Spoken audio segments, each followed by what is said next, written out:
Nyapta, hello. My name's Tom Molyneux. I'm a proud Gunditj Mara man and the Manager of Indigenous Inclusion here at Deakin in the Office of Indigenous Strategy and Innovation.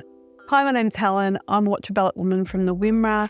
I work in the Office of Indigenous Strategy and Innovation, and I work doing Indigenous employment with Tom and his fabulous team.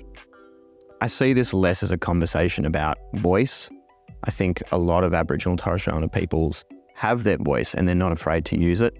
And the question really is about ears and building in a set of ears into the Parliament to make sure that they have a course to do that constant listening, because it's a bit like truth telling.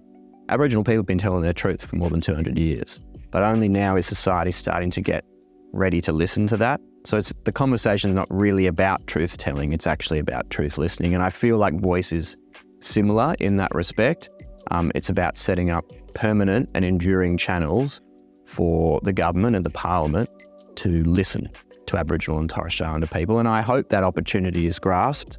I think it's a really fantastic moment for the country. If we can do it, in the same way that marriage equality was and many other significant milestones, we will feel great about our country the next day, like we've really accomplished something and we've taken a step forward.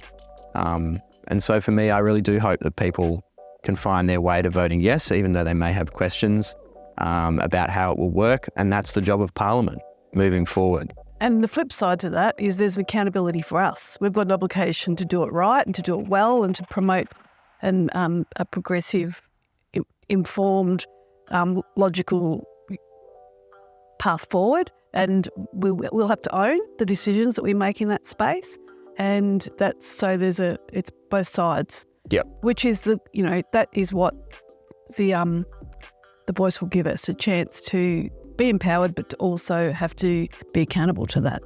I guess I feel quite anxious about it at this point. I've got quite a tight knot somewhere in part of my gut about it.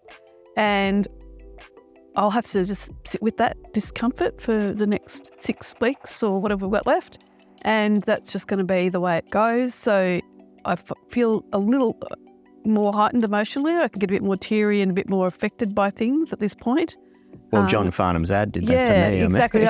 Everything unfurls me. Yeah. And that's just because I feel like that's my ancestors inside me reacting with the reality of where we are. So I will gladly just roll with that for the time that we have to. And I feel like it is monumental.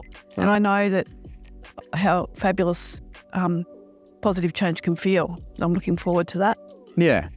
Yeah. Yeah. Let this be our generation's 67 referendum, with overwhelming support from the Australian public to say, we feel you, we hear you, we know your voice is important and we want you to feel that way.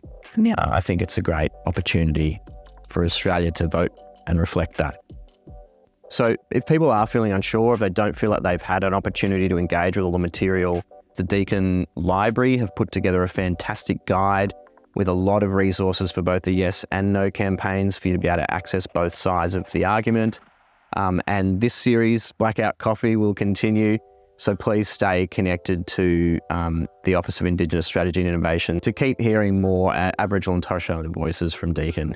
And if you've got any questions, look, please do feel free to reach out to us. I know, talking for myself, Helen, I am happy to be interrupted in the coffee line. Yeah, so am I. And I'm really keen for the Indigenous staff network that we have to reach out to me at any time if they feel they require anything from our office or any support in their own space. I'm more than welcome and more than keen to be engaged. Yeah. Totally.